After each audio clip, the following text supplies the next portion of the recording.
estrella, el pitcher, el catcher y la multitud enardecida. El patio era el Yankee Stadium y el barril su dugout personal. En ese momento corría las bases. Acababa de conectar un jonrón imaginario con las bases llenas. La multitud, que sonaba sospechosamente como su propia voz gritando «¡Bravo, chavo!», rugía. Dobló la primera base, una mancha de aceite en el suelo, pasó por la segunda, el lavadero, y se enfiló hacia la tercera, la puerta de don Ramón. Su concentración era absoluta, su realidad era el diamante de béisbol, no el patio de cemento. El señor Barriga, por su parte, cruzó el umbral de la vecindad. Su realidad era un libro de contabilidad mental, lleno de números rojos y excusas repetidas. No vio el corredor fantasma que se abalanzaba hacia él. Fue la colisión de dos universos paralelos, un evento de consecuencias catastróficas e impredecibles. Para el chavo fue una barrida perfecta en la base. Se lanzó con las piernas por delante, con la gracia de un profesional. Sintió el impacto suave y acolchado, y en su mente el umpire gritó «¡Quieto!». Para el señor Barriga fue como ser embestido por un planeta pequeño y huesudo. El mundo se inclinó en un ángulo imposible. El cielo y el suelo intercambiaron lugares, y un coro de estrellas fugaces danzó ante sus ojos. Aterrizó con un estruendo que hizo vibrar las ventanas y callar al gato del tejado. El impacto fue sordo, un sonido de carne y tela contra el duro cemento. ¿Se cayó?, preguntó el chavo, levantándose y sacudiéndose el polvo, aún inmerso en su fantasía. No, me barrí en segunda, respondió el señor Barriga, con un gemido, su voz ahogada por la falta de aire y la indignación. ¿Tú estabas jugando al béisbol?, insistió el chavo, genuinamente confundido por la presencia de otro jugador en su campo. Sí, exclamó el señor Barriga, sarcástico.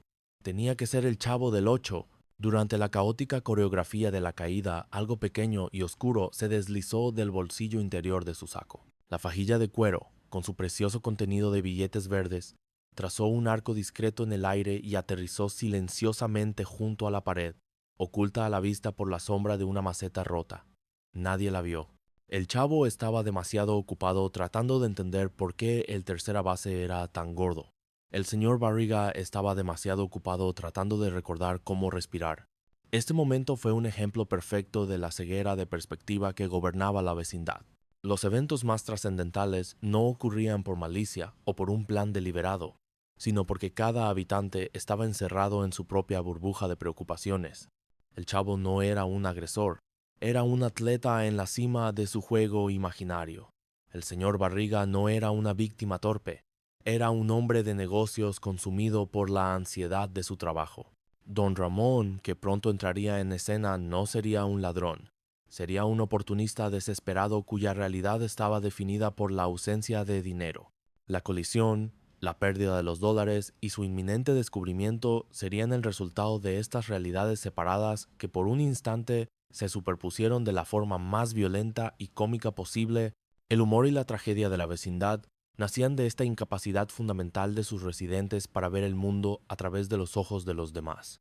Con la ayuda a regañadientes del chavo, el señor Barriga logró ponerse de pie, emitiendo una serie de quejidos que sonaban como una gaita siendo desinflada. Se ajustó el traje, lanzó una mirada asesina al niño y, olvidando por completo la pequeña protuberancia que ya no sentía en su pecho, se dirigió con paso renqueante hacia la puerta del deudor número 1, la vivienda 72.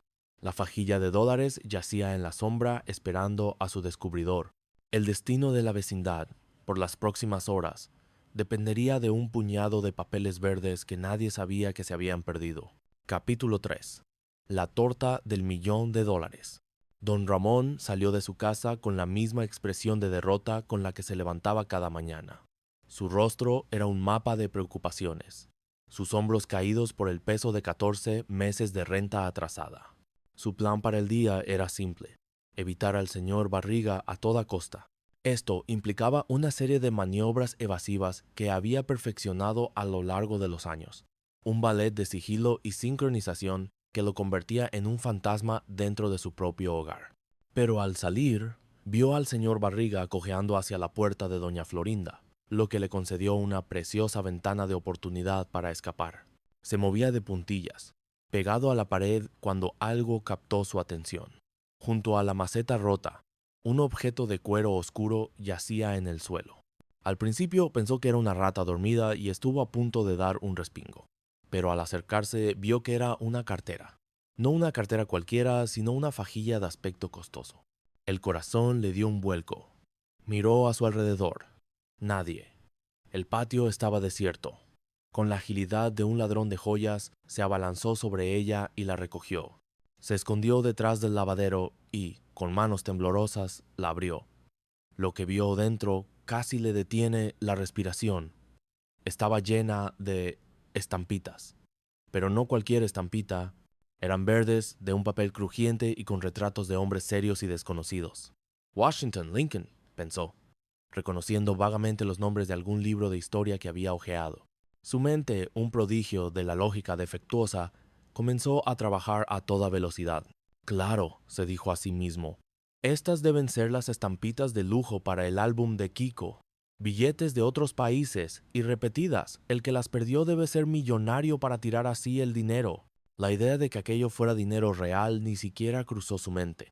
En el ecosistema de la vecindad, la aparición repentina de una fortuna en dólares era un evento tan improbable como una nevada en pleno agosto. Sin embargo, la aparición de estampitas raras y valiosas encajaba perfectamente en la nueva fiebre que se había apoderado del patio. Para don Ramón, aquello no era una cartera llena de dinero, era un tesoro de cromos, un atajo a la riqueza en el nuevo mercado de coleccionables infantiles. En ese momento, el chavo, que había estado observando a don Ramón desde su barril, se acercó con cautela, vio el fajo de estampitas en sus manos, y sus ojos se abrieron como platos. «¡Órale!», exclamó. «Usted también se encontró un montón de estampitas. Las mías también estaban todas repetidas». Don Ramón casi se desmaya del susto. Escondió la cartera a su espalda, pero ya era tarde. El chavo lo había visto.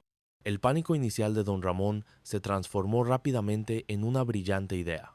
Una idea terrible, manipuladora y absolutamente genial.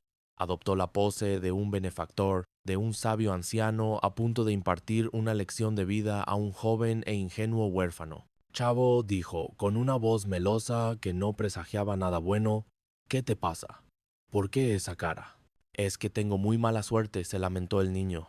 «Me encuentro un montón de estampitas y todas están repetidas». «Bueno, chavo, pero las estampitas repetidas también se pueden aprovechar», dijo don Ramón, preparando el terreno. «Es cuestión de que encuentres un amigo para que las cambies». «A ver, chavo, a ver, enséñame las tuyas». El chavo dudó. «¿Para qué? ¿Usted me las quiere romper como le rompió su álbum a Kiko?» «No, no, chavo, no, no», se apresuró a decir don Ramón poniendo una mano sobre su corazón. «Te juro que no. Te juro que no. Déjame verlas, sí». El chavo, convencido a medias, sacó un pequeño fajo de estampitas idénticas que había encontrado antes. Don Ramón las examinó con aire de conocedor. «Ru Chample, Ru Chample, ese contra Champlo», exclamó, usando palabras sin sentido para sonar como un experto. «Y todos los billetes, digo, y todas las estampitas son iguales». «¿Sí? ¿Cómo? ¿Cuántas son, chavo?»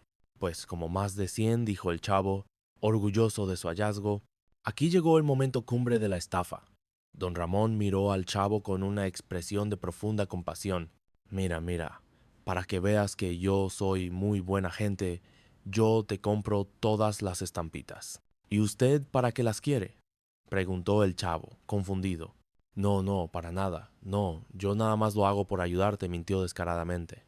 «Además, con el dinero que te dé, te puedes comprar otras estampitas diferentes, chavo. De las que sí te sirven para tu álbum». La mención de un álbum que no tenía hizo que la expresión del chavo decayera.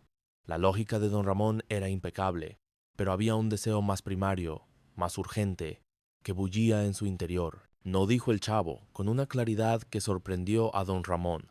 «Mejor una torta de jamón». El universo de don Ramón se detuvo. ¿Una torta de jamón? ¿A cambio de un tesoro que podría valer, bueno, al menos varias tortas de jamón? Era el mejor negocio de su vida.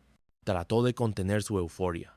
Eso ya es otra cosa, una torta de jamón. ¿Cuánto vale la torta de jamón? 2 pesos, respondió el chavo, sin dudar. 2 pesos. Trato hecho, exclamó don Ramón, extendiendo la mano para tomar